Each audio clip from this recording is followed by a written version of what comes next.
Great. Perhaps we'll kick it off now then. So hi everyone, it's nice to see SET staff at the information session for CRSP, presented by the Community Refugee Sponsorship Australia. I'd like to first begin with an acknowledgement of country to acknowledge the traditional custodians of the lands from which we're all calling in from today. I'm calling in from Wurundjeri country, and I'd like to pay my respects to elders past, present, and I'd also like to extend that same respect to any Aboriginal and Torres Strait Islander people with us today. My name's Nick, and I help facilitate the SET's community of practice. I'm based in Melbourne. Happy to facilitate this information session on CRSP. We know it's going to be very relevant to SETs. We're recording, just for people's information, we're recording this information session so that we can share it with SETs organisations who can't make it to today's session, but will still find the information useful. Our aim was to keep this information session more conversational than the more formal webinars, to have the presentation by CRSA and then an opportunity for questions and answers. Romy Vitalian from Community Refugee Sponsorship Australia will do the presentation, and then afterwards we'll have that time for the Q&A, which will help manage. So perhaps if people can save their questions for the end, just in case Romy does cover them in the presentation, and then we can drop it on the chat or get a conversation going with our hands up. With that, I'd like to introduce you to Romy Vitalian from Community Refugee Sponsorship Australia. Romy, could you introduce yourself, please, and then I can help start the presentation for you. Thank you. Sure. Hi, everyone. Thank you for having me. Thanks for the introduction, Nick. My name is Romy Vitalia. I'm the Program Manager for the Community Refugee Integration and Settlement Pilot, or the CRSP, at Community Refugee Sponsorship Australia. I'm been a member of this SETS COP since it started a few years ago as part of my previous role at Spectrum Migrant Resource Centre. So I'm seeing some familiar names from there, and I'm excited to be joining you in this new capacity. I'm dialing in from the land of the Wurundjeri people in Melbourne. Thanks, Nick. So I'm presenting today on the CRSP, which is a new settlement program, another string in the bow of how Australia will be resettling refugees in Australia. Happy for you to go to the next slide when you're ready, Nick. So Community Refugee Sponsorship Australia, or CRSA, is an independent national charity with quite a defined mission within the settlement space. So we're specifically aspiring to encourage programs that harness the goodwill of the Australian community in the resettlement of refugees. So we're not a settlement service provider per se. We're looking at the capacity of the Australian community to assist in our resettlement efforts. We're currently funded by the Department of Home Affairs to deliver the CRSP, which is aiming to resettle 1,500 refugees in Australia over the next 4 years. The Albanese government has aspirations to increase that to 5,000 per year, in addition to a larger humanitarian intake, but we're waiting to see that be implemented. If anyone is able to put cameras on, you don't have to, but I was hoping not to do a webinar style, but to have a chat. I know it's your lunchtime, so no stress if you prefer to have it off, it's totally fine. So some background to the CRSP. There's been long-standing sector advocacy to have a Canadian-style sponsorship model in Australia. So for many years, the Department of Home Affairs has been hearing from all pockets of the Australian community saying, let us help. We've got the resources, we've got the time, we want to help resettle refugees. So yeah, there's been, I would say, probably several decades of advocacy for this type of program. And that advocacy started to gain momentum in around 2017 when a few organisations came together to form the Community Refugee Sponsorship Initiative, or CRSA. So that included the Refugee Council of Australia, who else? National Council of Churches, Save the Children, and they were sort of working to push this advocacy forward, largely through studying overseas models. And Canada is the benchmark where this program has been delivered for over 40 years. In 2019, the Shergold Review came out, and there was also a review of the Community Support Program, which was the Australian government's first community sponsorship model.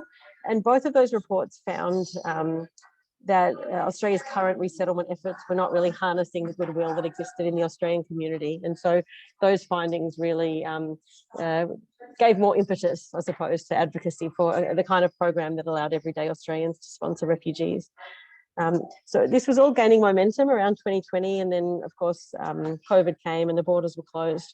CRSA became CRSA at that point. We formed into an independent charity, and we implemented the group mentorship program as a test of concept to see what it would look like for everyday Australians to support the sponsorship of refugees. So we started inviting expressions of interest from around Australia for groups of 5. And we matched them with refugees who were already in Australia who had an HSP case manager. And under this model, the groups were providing peripheral social support. And through the implementation of that program, we started to see what it might look like for everyday Australians to play a role in supporting refugees in Australia.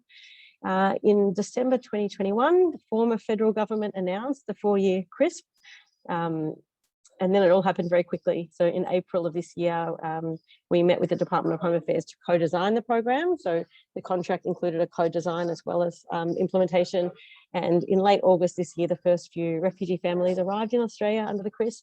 There was a bit of media attention. I don't know if anyone here saw those beautiful scenes at the airport as groups of Australian community members were at the airport welcoming the refugee households they were matched with. Next slide, please, Nick. Thank you. A short video here about how it works in practice. Some of you might have seen this already. Apologies if that's the case. It's a quick 2-minute video.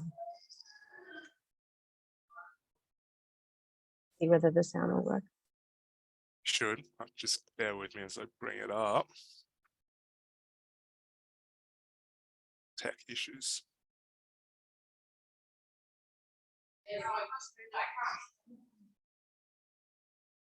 Sorry, everyone. If it doesn't work, I'm happy to just go to the next slide. There's enough. Just bear with me for a second. I think I have to stop sharing to bring my screen back, a blank screen.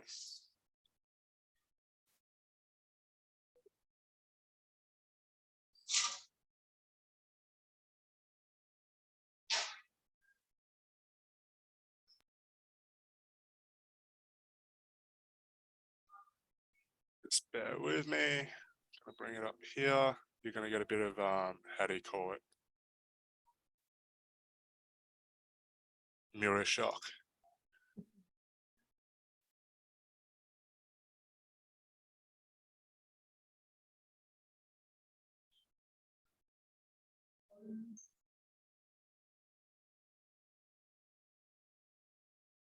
Can you see it now? Yes.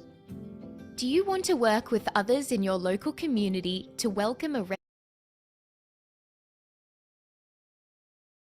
refugee family to Australia in a Do you want to work with others in your local community to welcome a refugee family to Australia in a practical, rewarding and hands-on way? Actually, Matt said to me, you know, instead of whinging about it, why don't you do something? That's why I thought I'd reach out and find out about the program. For me, it was the same thing, wondering what you could do that would make any sort of difference. And the fantastic thing about this is that it's so immediate. Ordinary people had to step up and do something tangible. If it takes a village to raise a child, it takes a village to help a couple of families settle in. I've been quite amazed at how much is involved in just kind of getting established. You can hear things over the news, but it's a very different scene when you're meeting people and you're actually relating to what's happening in their lives. We're part of a wider world, and the wider world is pretty beautiful with lovely people in it. Join a growing movement of people from across Australia and the world in creating opportunities to welcome refugees into more of our communities. Often when you want to do some voluntary work, you've got to commit to a particular day a week or something, and this is so flexible and takes advantage of the skills that you've got. When we found the group, we thought, now we have family here. You get a group of essentially disparate group of people together, and they've got all the skills necessary to look after these people. They need something, somebody can find it, you know, it's just been fantastic. The important support we received, the emotional support. It is really such a privilege for us to be able to get involved and help navigate that life, what that looks like in an Australian context. My world has become much more colourful much a little bit busier and a whole lot more bigger. Be part of the change you want to see. Visit our website, refugeesponsorship.org.au, to find out more.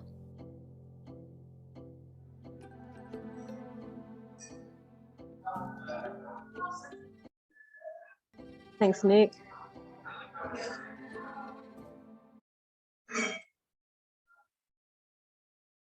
Thank you. Yeah, so the goal of what we're trying to do here, it's ultimately twofold. It's to implement a successful community-led settlement program that delivers optimal outcomes for the refugees, but also for the communities in which they settle. So these kinds of models overseas have been found to be quite transformative for communities that welcome refugees, particularly regional communities who might not have too much cultural diversity. But these programs have also been found to be quite transformative for the individual group members whose world is really opened up through their involvement with newly arrived refugees. So key features of the program is that it supports UNHCR referred refugees. So these types of programs are often referred to around the world as sponsor a stranger programs. So there's no opportunity for people to nominate who they sponsor under the CRSA. If people want to bring a loved one to Australia, it's the community support program and the general special humanitarian program that would allow them to do that. Under the CRSA, we're asking Australians to welcome and support a refugee family they don't know. So the UNHCR identifies refugees who are in need of resettlement overseas and refers them to the Australian government. The Department of Home Affairs assesses them for a humanitarian visa grant, and of those who are granted visas, they select people who don't have family or friends in Australia, and they, instead of referring them to a local HSP provider, they refer them to us at CRSA to be matched with a community group around Australia. So to be we're calling the groups community supported groups. You just need 5 adults. You don't need to be an incorporated or organised group. You just need 5 adults who are live within reasonable proximity of each other and who are able to provide a police and working with children check, and to go through our mandatory training program, and to submit a settlement plan, which we consider to be viable.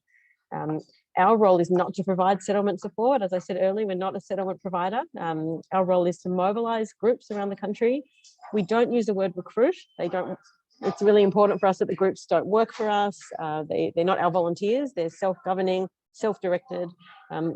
Our role is to sort of mobilise the goodwill that's out there and find groups who are already sort of organised or wanting to contribute. We screen and train the groups, and we monitor and support them over the 12-month period that they're supporting the family. We also, a key part of our role is matching the groups with refugee households. So when community supporter groups apply to join the program, we ask them to submit a settlement plan telling us about their region and about their community and how they know each other, and telling us a little bit about all the group members. And then when we get the referrals from the Department of Home Affairs, we contact the refugee participants while they're still offshore, and we get to know them a little bit and ask them what their hopes are for their family in Australia. And then we undertake a personalised matching process so that the refugee households are matched with groups that we think would be well placed to support them, and in regions where we think they'll thrive. Groups can be based anywhere in Australia if they can demonstrate capacity to settle a refugee family into their region. And notably, the HSP is there as a safety net. So if something goes wrong, if the refugee household's needs aren't met, or if there's a breakdown in the relationship, we can refer the refugee family into the HSP to have a case manager. HSP is also there, the tier 3 or specialised intensive support is there if some complexity emerges. We can apply to have a tier 3 HSP case manager support the family at the same time as the community supporter group.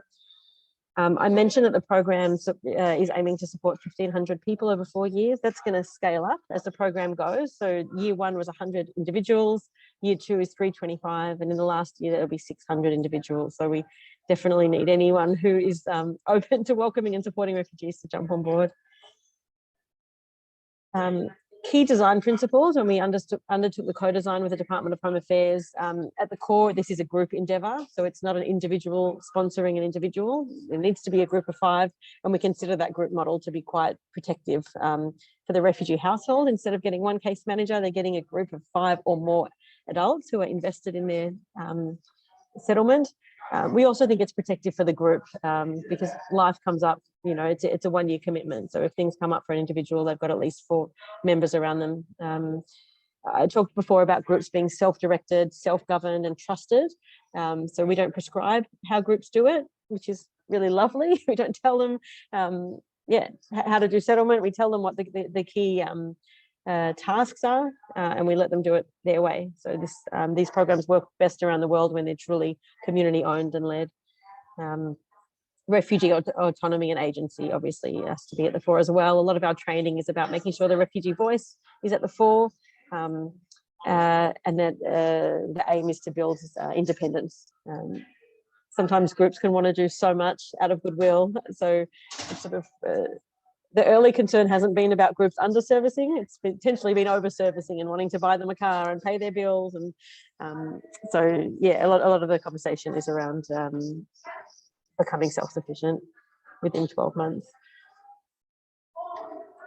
Thanks, Nick. There's a question there about eligibility. I will get to that, but yes, people arriving under the CRSP, they are eligible for sets. They're not eligible for HSP. So the CRSP is replacing the HSP, but they are eligible for sets. And we do encourage groups to be referring refugees into their local sets provider. I'll talk a bit more about that at the end. I probably talked about the process overview of how it works, but you can see the refugees are engaged offshore by UNHCR and Home Affairs. At the same time, we're mobilising, screening and training groups. We do the matching between the refugee household and the group. Home Affairs via IOM organises and pays for travel. So that's another thing that makes this a cheaper model than the CSP, is that the flights to Australia are covered. The refugee household arrives and receives support from the group for 12 months. Then along the bottom, we're supporting the groups over the 12-month period. We're doing periodic monitoring check-ins with the group and with the refugee participants.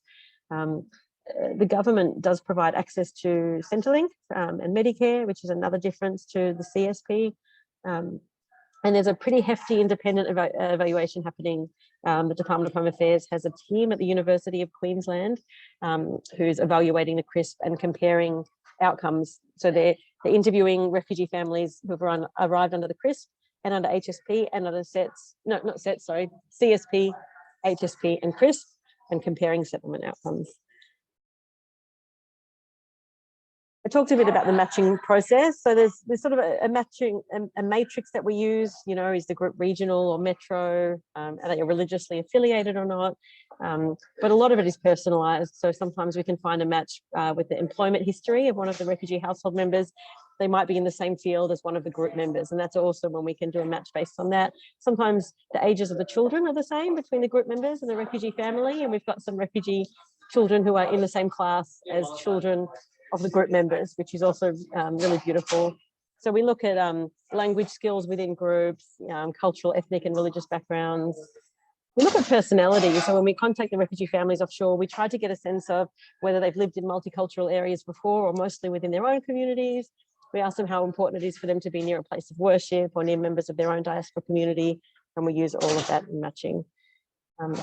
In Canada, there's a database that groups can go into and select their family. That's not the approach we've taken here. We propose, you know, one or a couple refugee households to the group and negotiate the match in that way. Thanks, Nick. Benefits of a community-led approach. I mean, this will never replace government-funded resettlement efforts. This relies on, you know, the goodwill of the Australian people, putting their hands in their pockets and giving up their time. So this is a complementary program. These types of programs around the world have been found to boost refugees' social and economic participation by providing access to social capital. So under traditional settlement models, we sort of, you know, as case managers, probably wouldn't be connecting refugees with our own personal networks, but these types of models are all about the community supporter groups opening up their personal and professional networks to the refugees from day one. These programs can support social cohesion by bringing otherwise disconnected groups of people into meaningful, ongoing, close contact with each other. Under these kinds of programs, newcomers have often been found to learn the language quicker. And these types of models can also support settlement in more diverse geographical regions because they don't rely on there being a settlement service provider on the ground in each location. I've talked about the rewarding experience that this can provide for everyday Australians. And community sponsorship models also provide another policy tool that governments can use for additionality and to increase their overall humanitarian intake. So we've been delivering CRSP since July this year. I mentioned the first arrivals were at the end of August. So far, about 53% of our groups are regional and 47% are metro, so it's certainly not just for the regions. About 25% are affiliated with religious groups. The others are not religiously affiliated. About 25% of our groups were founded out of advocacy for people seeking asylum. At least one group is comprised of members who were previously unknown to each other, but found each other through our former group Facebook page. So we have got a page on Facebook for people to post if they want to form or join a group. And so we do have people around Australia who are meeting others in their region for the purpose of joining the CRSP, which is quite exciting. New South Wales has been a strong early adopter. So 2/3 of our groups so far are in New South Wales, 20% in Vic, and one group each so far in South Australia and Queensland. Just a further breakdown for you guys as SETS providers, if you want to know whether there's anyone in your region. In New South Wales, we've got families already arrived in Gosford, Goulburn, Ocean Shores and Ballina, Cessnock in the Hunter Valley, Orange, 4 families in Metro Sydney, another one in Manly. And we're in discussions at the moment with 4 different groups in the Blue Mountains. And when we can get regional clusters like that, we can look at matching them with, 4 families from the same background and send them out together, which can be a nice approach. In Victoria, on the next slide, we've got a couple in Albury-Wodonga. That's probably controversial putting that on the Victoria slide. That could have also been on the New South Wales slide. Bendigo, our group in Bendigo has already received 1 family and is waiting for another. So some groups are saying we want to welcome 2 families a year over the 4 years. We've got a family due to arrive to Wonthaggi next week. We've got a group coming to Warrandyte this week, and 3 groups emerging in Melbourne's northwest. And then there's another slide there with 1 family's arrived into Adelaide, into Onkaparinga. In Queensland, we're in discussions at the moment with groups in the Gold Coast, Sunshine Coast and Bundaberg. Tasmania, there's a few groups at various stages of readiness to welcome families. And yeah, we're in conversations with groups in Perth and Canberra, but no arrivals there yet. The CRSP so far, these were photos of the first arrivals. It just shows, I think, how lovely it can be for refugee participants to have that many Australian community members welcoming them from day one.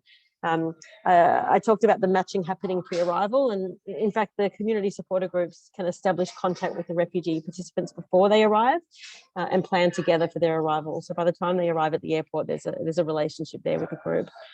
We have matched the first 100 refugees with community supporter groups. 12 families have arrived in Australia so far, and we're currently matching the year 2 cohort, which includes households from Afghanistan, Congo, El Salvador, Ethiopia, Iraq and Syria. A quick note here about how the CRSP intersects with SETS. Refugees arriving in Australia under CRSP are not eligible for HSP, but are eligible for SETS. I did talk about the 2 ways in which the HSP is available as a safety net though. One is where there's complexity, we can bring in a tier 3 HSP case manager alongside the group. And the second one is if there's a breakdown that can't be resolved, then we would refer the refugee household into the HSP. So in lieu of an HSP case manager, so CRSP participants they're not in the HSP, they have a community supporter group who assists them with what is normally provided by HSP. So sort of the minimum requirements for the community supporter groups are to be at the airport on arrival, to provide the short-term accommodation. That's a cost for the group for the first 4 weeks, to provide a welcome pack, including a smartphone and a week's worth of food, to provide 2 weeks worth of income support until the Centrelink payments kick in. The groups do the essential registrations, Centrelink, Medicare, Bank. They do the school enrolments, connection to healthcare, assistance to secure long-term accommodation. I forgot to put the furniture package up, but that's something for the group, is to furnish the house, and 12 months of support. So I think local SETS providers can really supplement the support of the community supporter groups by connecting families with their local diaspora community. If there's others in the region, all the group work activities that SETS is so good at, I think would be wonderful for refugee participants of the CRSP. Cohort specific activities that I think SETS are really good at, like programs for women or specifically for youth, and just additional support. That's the end of my presentation. I'd love to hear thoughts, questions, comments. Thanks.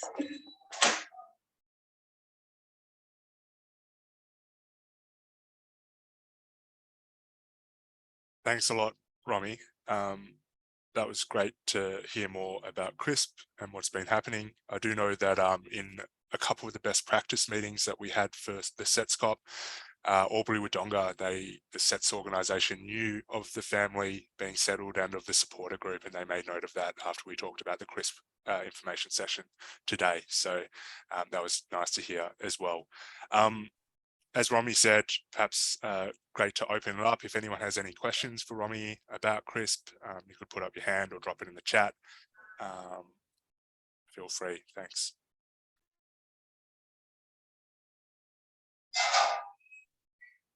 Hi, Romy. I'll jump in. Hi, Sarah. Hey, there was on the first slide, there was, I noticed that you used the phrase "in addition" that the government made. Yeah, a commitment using that phrase. That's a pretty critical phrase that they've used there. Yeah, interested to see what the statement was, the original statement. I wasn't aware of that. Agree. Yeah. So Minister Giles has been quite explicit in expressing an aspiration to make community sponsorship additional. So it's still being worded as an aspiration to progressively increase. So yeah, we're hopeful that we might see a change in the May budget. Nothing came through in the October one, which we didn't expect. That concept of additionality is enormous. Like, we all know that that's what we're trying to get to with community sponsorship. For some groups around Australia, they're holding off until they're additional. There are some groups who are saying, well, you know, this is a government funded quota, so why would we? We've been able to work with groups around the importance of us showing that the goodwill is there. So the department is, you know, sort of saying, well, we're testing it. So to be, yeah, I suppose it's on us now to demonstrate that the goodwill is there. 600 people in the last year is big. But yeah, we're really heartened with the language that the minister has been using around additionality. Yeah, that's fantastic. Great. Thanks, Romy. He's talked about 5,000 community sponsored places in addition to the government intake. What he hasn't been cleared on is whether they're CRSP or CSP. So yeah, and what the time frame is as well.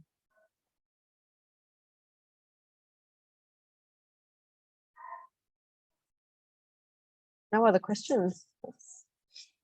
I have a question. Hi, Sarah. Yeah. Hi, I'm Sarah. I'm from Catholic Care in Tasmania. We're a SETS provider. And I'm very excited to hear about this program. I think it sounds great. So much of what we do is supported by volunteers as well. So mobilising that is really valuable. I guess my question as a SETS provider is it possible for us to connect with the volunteer group or the groups in Hobart, and what role can we play in you know, showing that we're willing to support with the groups and different programs that we run here as well? Thank you. Good question.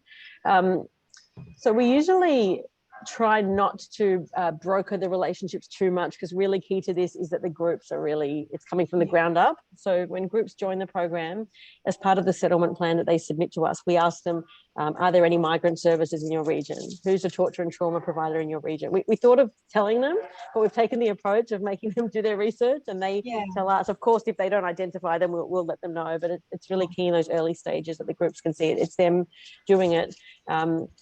So yeah, we encourage groups to establish contacts with their local SETS provider.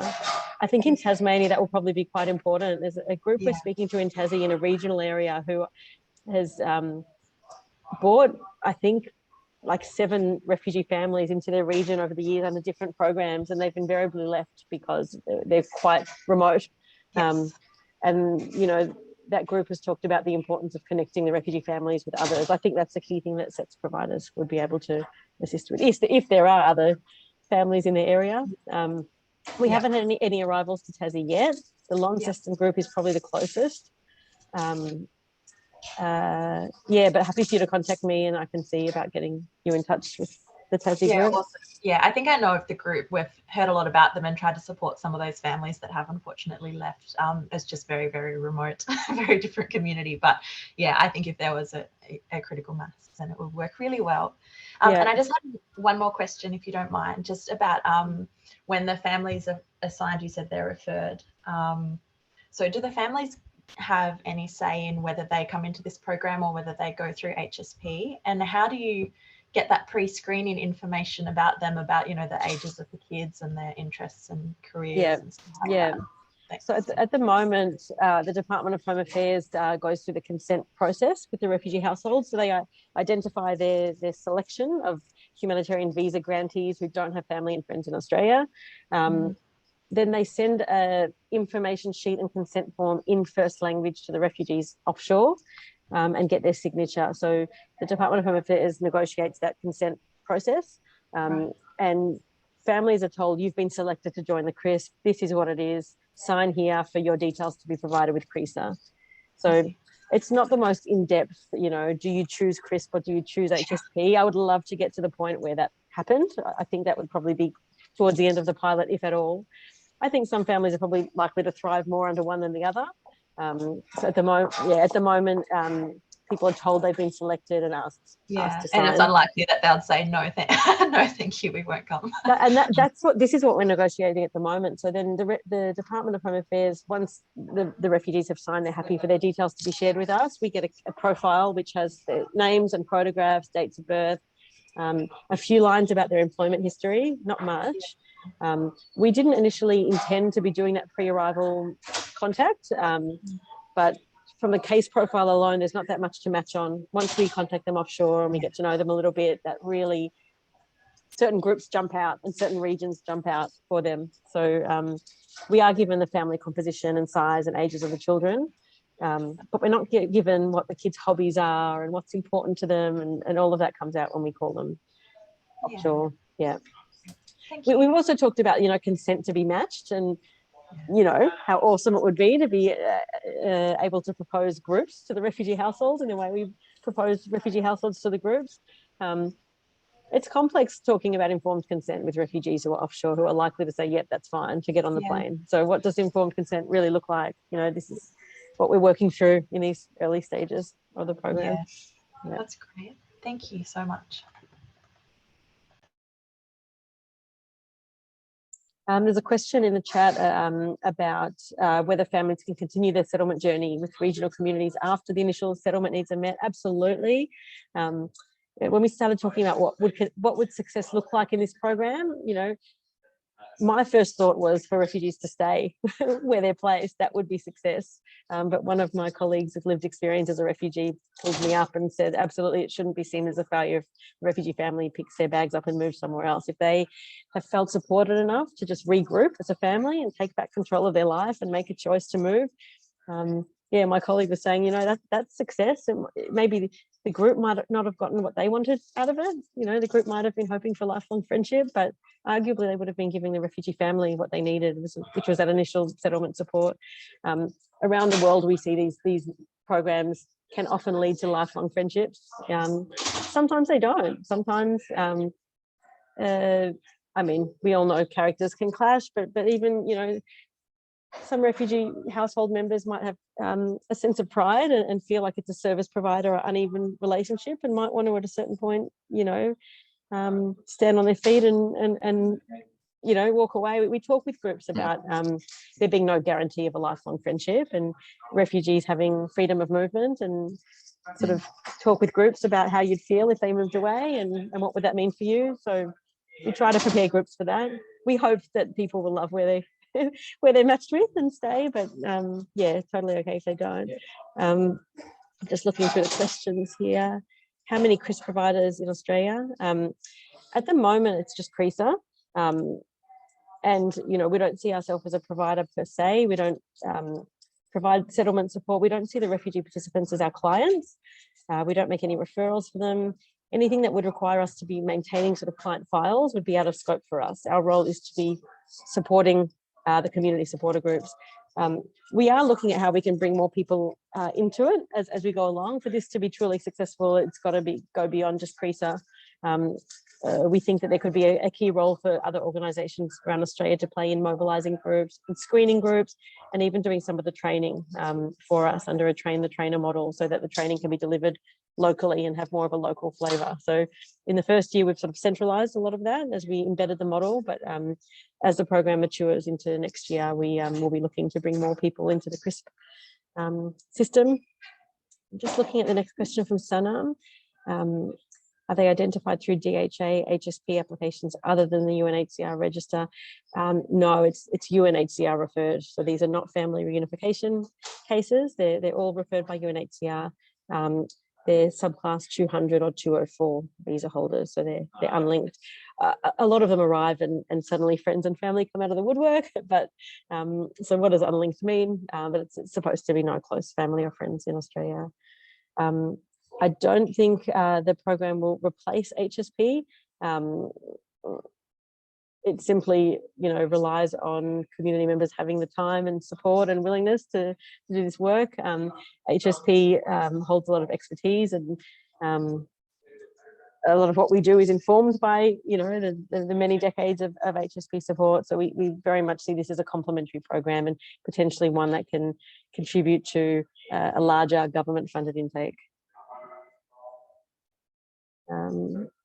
I think that's all the questions that were in the chat. I don't know if anyone else has any questions or comments. Farida, hi. I just want to pass my comment that it is actually a great program. I'm SETS provider from WA Perth, from Community Care. And this program, because as per my own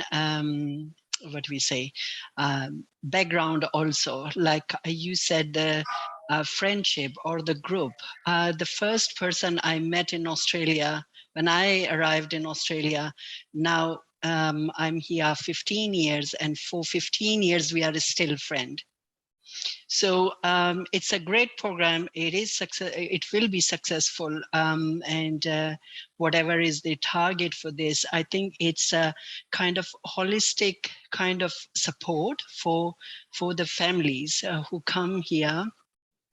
If we just do like, 12-month, 18-month of the support with the HSP or with the SETS for 5 years, sometimes families need more than 5 years of support in some cases. So that support, ongoing support, the people they know, it's a great program. And also in regional areas for the settlement, because they need a strong support there to stay there, and they will stay there, most of them, maybe some because of some other specific target in their life, or maybe some other things. But it's a great program, and I'm very happy with this program. Sarah mentioned about how they are going to, for example, if they are eligible for SETS.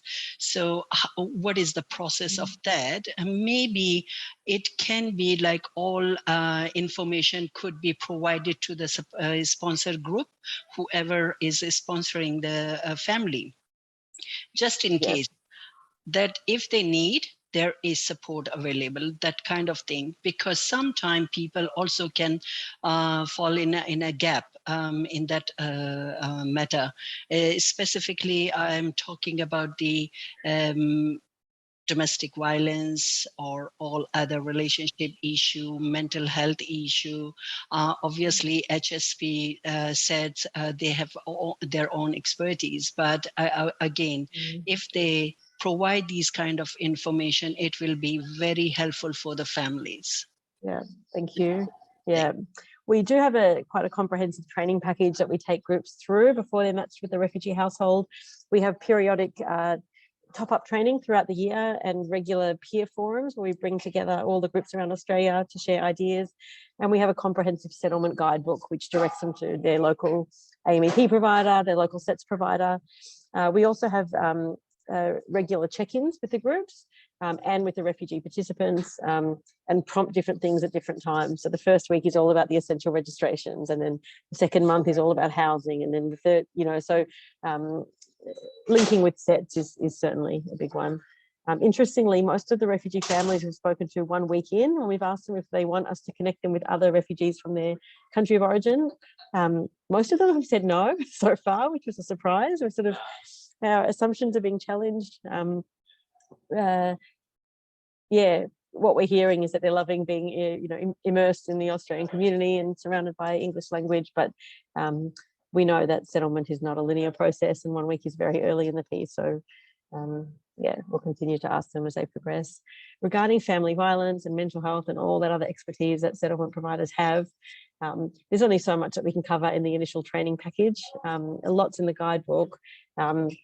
We sort of do a comprehensive risk assessment every 3 months at the check-ins. We explicitly ask, are there any concerns for the children? Are there any concerns about family dynamics, etc.?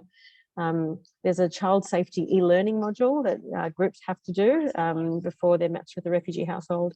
And I will say that the first few groups to jump on board, the caliber of the professional expertise they're bringing with them is quite astounding. So, we're seeing pediatricians and surgeons and lawyers and social work lecturers, and the early adopters tend to be quite highly skilled people with relevant skills. Most groups seem to have a social worker in them. Most groups seem to have a teacher in them. As the program scales, we might start seeing groups who haven't had as much to do with refugees, but in the early days, we're seeing a lot of experience. I might have gone over time. I'll just answer that last question from Sarah, if that's all right. Is it expected that the families will be provided their own private on-arrival short-term accommodation, or do they stay as guests in the houses? It's up to groups how they go about it. Some have a granny flat out the back, and that really reduces the cost of their involvement in the program. Some are getting an Airbnb or other service department. Some are just organising long-term accommodation from the beginning. They just want to know it's done. Where the short-term accommodation is offered in their homes, we check with the refugee participants before they arrive to make sure they're comfortable with that. Again, there's questions around informed consent, and they're probably likely to say it's fine so they can get on the plane, but at least it avoids the surprise of them maybe expecting a hotel like they get under HSP and ending up in a home. So different groups can do the short-term accommodation how they feel. We talk it through with them and make sure we're comfortable with it. Another question there, the training will be provided to the involving organisation of the community group. The training is provided directly to the community groups at the moment. We think in future there'll be a role to play for community or settlement organisations to be training groups in their area. Yeah, that might come up as the program matures. Yeah, sorry, we're on 1:15. Sorry, Nick, I hope I haven't taken too much time. Not at all. Thanks a lot, Romy. It's been great to hear about CRSP, and thank you very much for presenting and answering people's questions. I noticed a couple comments as well around the slides, so it'd be great to update everyone with those slides and put that on the SETSCOP website so SETS organisations can see that and access it. We'll also be putting the recording online for people who couldn't make it, or if you want to share it within your organisations. And I think it'd be great as well to get an update as the months go on about what's happening with CRSP, and also the link between CRSP and SETS as the pilot proceeds. So thanks, Romy. I'll close the meeting, and then if there's any questions, I'm sure, please do feel free to reach out, and then we can connect Romy to the different SETS organisations too. So thank you everyone for joining. Thanks everyone. Our website is refugeesponsorship.org.au. There's a wealth of information there if anyone's interested. If you have any friends or family who've been intrigued by your work over the years and maybe interested in supporting refugees, we need all hands on deck to reach our numbers and hopefully, see it expand. So yeah, refugeesponsorship.org.au. Thank you. Thank you.